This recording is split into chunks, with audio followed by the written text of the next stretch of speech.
every night, I'm just trying to get it right. you know, I've always said if I ever play 3 gigs in a row that are perfect, then it's time for me to retire.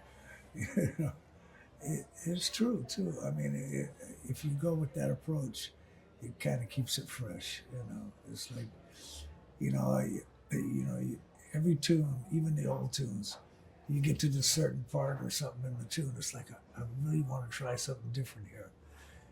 So you keep chipping away at it, and every night get closer, or and then next thing you know, you're hitting on something else, and okay, that's cool. You just that's what I mean by evolving. It's always evolving. You know, pretty much with anything, it's how it feels first.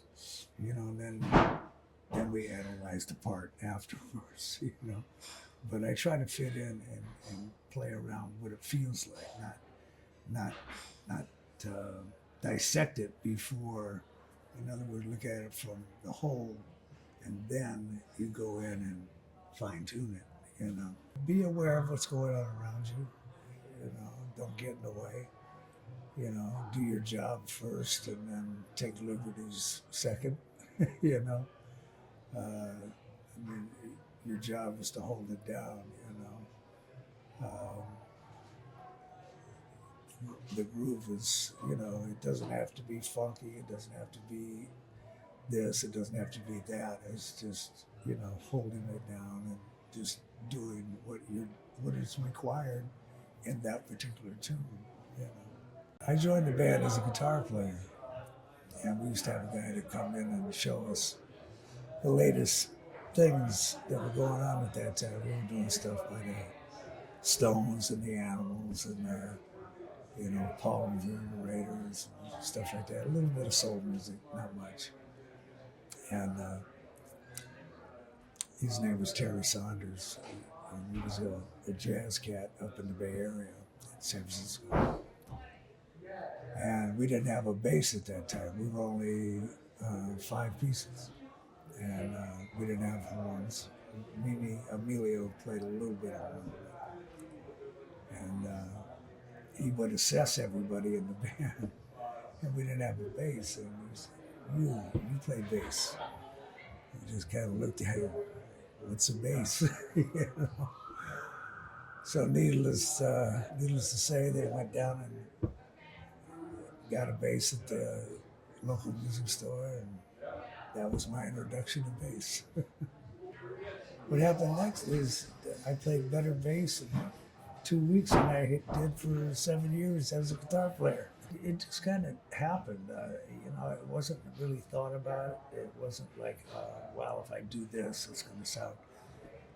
It didn't happen like that. It just kind of evolved as far as the way I played. Anyway, I think it really solidified when Dave joined the band. Dave joined the band in 1970. And the way his style was at that time, he was very busy. He had a lot of ideas that he was trying to express. And he plays with a lot of ghost notes. And I don't know, just when the two styles, met, that's kind of what came out of it. I just do my job, it's the way I perceive bass, I don't, I'm not a real flashy kind of guy. I'm not a soloist. I'm more comfortable tucking in to the groove, doing my thing that way, and pick my little moments to jump out every now and then. The tone to me is really important. I wanted to have that big, round, fat sound. I always think like Motown or, Memphis, stuff like that. That's what I look for in the studio.